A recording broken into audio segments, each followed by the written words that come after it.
How to charge Mark II AC with ElecHive and battery bank.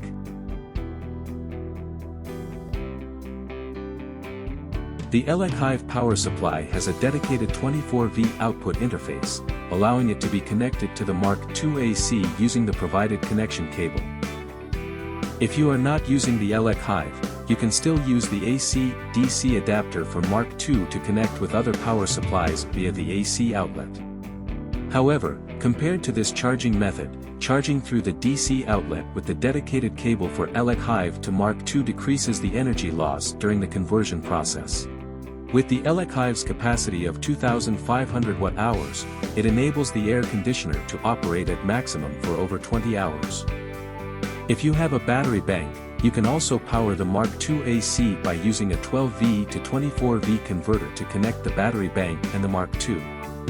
Ensure proper inverter battery connection, positive to positive, negative to negative.